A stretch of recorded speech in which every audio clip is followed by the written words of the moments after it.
ಇವರು ಒಂದು ಗುಮಾನಿ ಅನುಮಾನದ ಮೇಲೆ ಇವತ್ತು ಮುಸ್ಲಿಂ ನಾಯಕತ್ವದ ಮೇಲೆ ಕ್ರಮ ತಗೊಳ್ತಾ ಇದ್ದಾರೆ.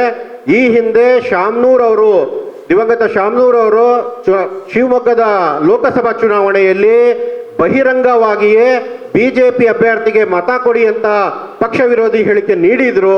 ಆದಾಗ್ಯೂ ಅವತ್ತೇನಾದ್ರು ಕಾಂಗ್ರೆಸ್ ಪಕ್ಷ ಈ ನಿಲುವು ತಗೊಂಡು ಈ ಪಕ್ಷ ವಿರೋಧಿ ವಿರುದ್ಧ ಕ್ರಮ ತಗೊಂಡಿದ್ರೆ ಬಹುಶಃ ಕರ್ನಾಟಕ ರಾಜ್ಯದ ಇವತ್ತಿನ ಈ ಮುಸ್ಲಿಂ ನಾಯಕರ ತಲೆದ ವಿರುದ್ಧ ಶಿಸ್ತಿನ ಕ್ರಮದ ಪರಿಸ್ಥಿತಿ ಉದ್ಭವ ಆಗ್ತಿರ್ಲಿಲ್ಲ.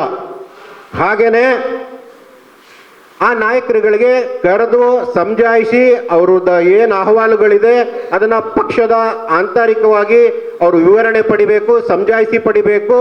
ಏನೇ ವ್ಯತ್ಯಾಸಗಳು ಸಮಸ್ಯೆಗಳಾಗಿದ್ರು ಅವರ ಪಕ್ಷದ ಆಂತರಿಕ ಇದರಲ್ಲಿ ಅದನ್ನ ಬಗೆಹರಿಸ್ಕೋಬೇಕು. ಜೊತೆಗೆ ಮುಸ್ಲಿಂ ಸಮುದಾಯದ ಪ್ರಾತಿನಿಧ್ಯದ ಕೂಗು ಇದಕ್ಕೂ ಕೂಡ ಕಾಂಗ್ರೆಸ್ ಪಕ್ಷ ಗಂಭೀರವಾಗಿ ಪರಿಗಣಿಸಬೇಕು. ಯಾಕಂದ್ರೆ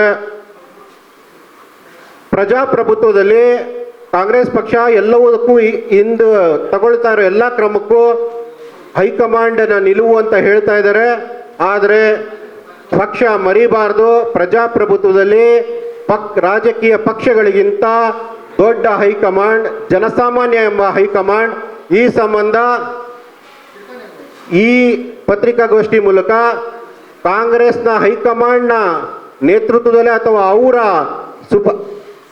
ಸೂಚನೆ ಮೂಲಕವೇ ಈ ಆಂತರಿಕ ಮುಸ್ಲಿಂ ನಾಯಕತ್ವದ ಬಿಕ್ಕಟ್ಟು ಸೃಷ್ಟಿಯಾಗಿದೆ ಅಂತ ಮಾಧ್ಯಮಗಳಲ್ಲಿ ಬರ್ತಾ ಇರೋದ್ರಿಂದ ತಕ್ಷಣ ಕಾಂಗ್ರೆಸ್ ಹೈಕಮಾಂಡ್ ಈ ಮಧ್ಯಪ್ರವೇಶ ಮಾಡಿ ನಡೀತಾ ಇರುವಂತಹ ರಾಜಕೀಯ ಬಿಕ್ಕಟ್ಟನ್ನು ಅಥವಾ ಮುಸ್ಲಿಂ ಪ್ರಾತಿನಿಧ್ಯ ಕೂಗು ಮತ್ತು ಮುಸ್ಲಿಂ ನಾಯಕರ ವಿರುದ್ಧ, ಅಹಿಂದ ನಾಯಕರ ವಿರುದ್ಧ ಏನು ಈ ಶಿಸ್ತಿನ ಕ್ರಮ ಅಂತ ಆಗ್ತಾ ಇದೆ ಇದನ್ನ ನಿಲ್ಲಿಸಬೇಕು.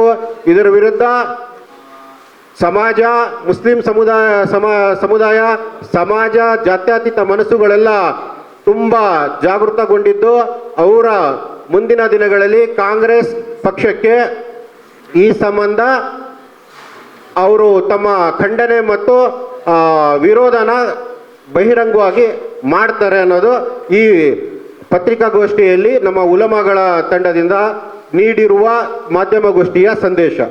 ನೀವು ಸಣ್ಣ ಆಗ್ಬೇಕಲ್ವಾ? ಅದು ಒಂದು ಉತ್ತಮ ಆಹಾರದಿಂದ ಸಣ್ಣ ಆಗ್ಬೇಕಲ್ವಾ? ಪ್ರತಿದಿನ ನಮ್ಮ ಜೀನಿ ಸ್ಲಿಮ್ನ ಯೂಸ್ ಮಾಡಿ ಯಾವುದೇ ಸೈಡ್ ಎಫೆಕ್ಟ್ ಇಲ್ದಂಗೆ ನೀವು ಸಣ್ಣ ಆಗ್ತೀರಾ.